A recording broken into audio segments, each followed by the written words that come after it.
બહાર નીકળો ને હા સારું ઠાકોર થોડીક વાર બેહાણું લાઈને દઈ દે ચણા સતનામ નું પી દે પાત્ર રોજ માત્ર હૃદયમાં ધ્યાન સોમ બોલે સોનિયા સસરે કે હાથ આમ કરે હવની છે હવની છે 12 વાગવા આવ્યા ને તો પછી શું છે કે 9:30 થી 11:30 કોઈ પણ વ્યક્તિ આવી શકે દિવસે કોઈ પત્રકાર પણ નહીં આવવાનું અને એમાં એ શુક્રવારે બીજ છે બીજું નોરતું શુક્રવારે એ તો કાલ માસ પછી એકમ પછી બીજ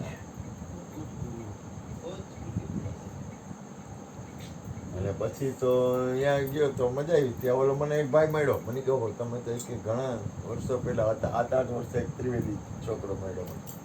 કે 7 વર્ષ પહેલા તમે જેવા હતા એવા જ હજી છો કે સારું ભગવાનની કૃપા એટલે ટૂંકમાં એને બોડીની અંદરની સ્થિતિ તે મને કે હમણાં સચિન આવે મેં કઈ ફોન મેં કીધું સત્સંગી સંતો મળે ને તો એ મળવું એનાથી ગેરફાયદો નહીં થાય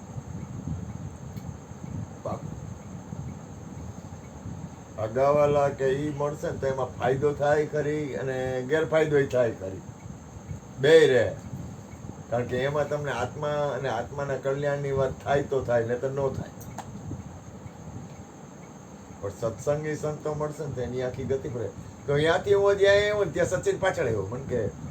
સ્વામીજીએ મને ખીચડીની પ્રસાદી આપી તો મને કે હું તમને દેવા આવ્યો એટલે ઠાકુરે અહીંયાથી મને પ્રસાદ જમવાનો મોકલ્યો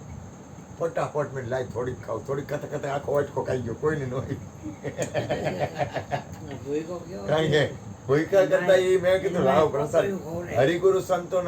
હરિગુરુ સંતોનો પ્રસાદ હોય ને ખાવો ખાવો ને ખાવો કારણ કે એનાથી મતિ સ્થિતિ અને રીત ત્રણેય પડે તમારી ગતિ મતિ ને સ્થિતિ ત્રણેયમાં ફેરફાર થાય ત્રણેયમાં ફાયદો થાય ગતિ મતિ અને સ્થિતિ ત્રણેયમાં ફાયદો થાય કારણ કે એ પ્રસાદ કહેવાય હવે ક્યાં મમ્મીએ મને મોકલો ક્યાં ગયો અને કેવડો ફાયદો થયો અને એ સત્સંગમાં પાછા આવે સત્સંગ એ કરે આવે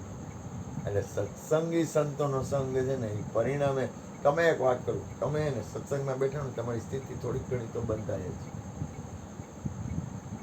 તમારી અંદરથી થોડુંક વાતાવરણ